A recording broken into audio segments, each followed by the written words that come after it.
उत्तर प्रदेश राज्य महिला आयोग द्वारा आज लखनऊ में साइबर क्राइम एवं आर्टिफिशियल इंटेलिजेंस यानी एआई जागरूकता कार्यशाला का आयोजन किया गया। इस अवसर पर आयोग के अध्यक्ष बबीता सिंह चौहान, उपाध्यक्ष और अन्य सदस्य मौजूद रहे। कार्यशाला का उद्देश्य महिलाओं को साइबर अपराधों के प्रति जागरूक करना और इंटरनेट व मोबाइल पर बढ़ते महिला संबंधी अपराधों पर रोकथाम की रणनीति पर चर्चा करना रहा। इस दौरान महिलाओं को जागरूक किया गया कि वे किस प्रकार हेल्पलाइन नंबर 1076, 1090, 112 और 181 के माध्यम से तुरंत मदद प्राप्त कर सकती हैं। साथ ही ऑनलाइन माध्यम से शिकायत दर्ज करने की प्रक्रिया पर भी विस्तार से जानकारी दी गई। महिला सुरक्षा को और मजबूत बनाने के लिए टैक्सी चालकों, ई रिक्शा व बस चालकों का अनिवार्य वेरिफिकेशन कर उनकी पहचान गाड़ी पर चस्पा करने के आदेश को और तेजी से लागू करने की भी बात कही गई है। ऑटो में अब ऑटो ड्राइवर को जो है अपना मोबाइल नंबर, आधार कार्ड, पहचान वहाँ पे लगानी होगी, लेकिन अभी पूरा हुआ नहीं है। उस पर क्या कहेंगे आप? जी बिल्कुल, हमने सभी जिलाधिकारियों से रिपोर्ट ली है, क्योंकि इसके लिए मैं आपको बताऊंगी और मुझे बहुत अच्छा भी लगा कि माननीय मुख्यमंत्री जी ने इसको एडॉप्ट किया और फिर परिवहन मंत्रालय से इसके भी निर्देश, वहाँ से भी इसके निर्देश जारी हो गए हैं माननीय मंत्री जी के द्वारा।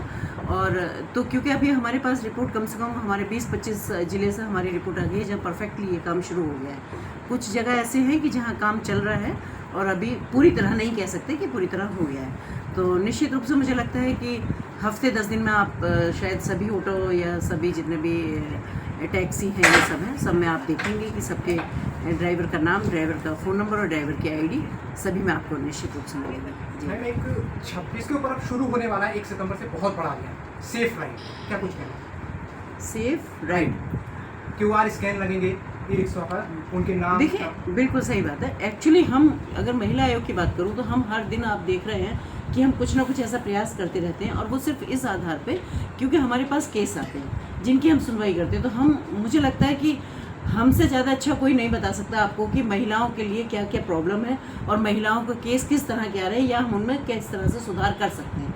तो निश्चित रूप से हम इस तरह की मांग मतलब हम आदेश करते रहते हैं, निर्देश देते रहते हैं कि भाई ये होना चाहिए, ये होना चाहिए।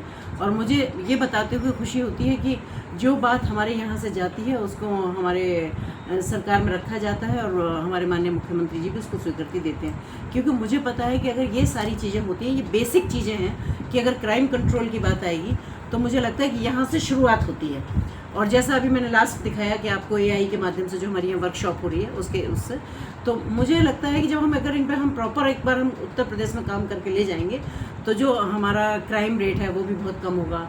और कम से कम इस तरह की तो क्रिमिनल जो क्राइम होता है, जो क्रिमिनल मानसिकता के लोग हैं जो इस प्रोफेशन में आए हुए हैं, तो शायद वहाँ कहीं ना कहीं लगाम लगेगी। अभी गाजियाबाद में जो डिक्की के साथ जो चल रहा है ना, उस पर कोई अभी वो नहीं हुई है, उस पर क्या कहेंगे? नहीं, उस पर तो सारी कार्रवाई हो ही गई।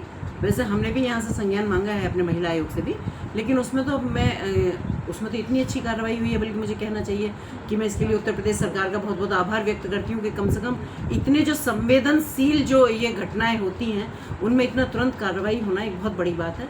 कि 24 घंटे भी नहीं हुए थे तो लड़के को इनकाउंटर किया, उन्होंने अरेस्ट किया, उसके माँ बाप को उन्होंने अरेस्ट किया। जो भी सुनवाई हो, जो भी तथ्य निकलेगा वो एक अलग बात है, लेकिन तुरंत जितनी जल्दी कार्रवाई हुई है इसके लिए मैं माननीय मुख्यमंत्री जी का आभार व्यक्त करती हूँ।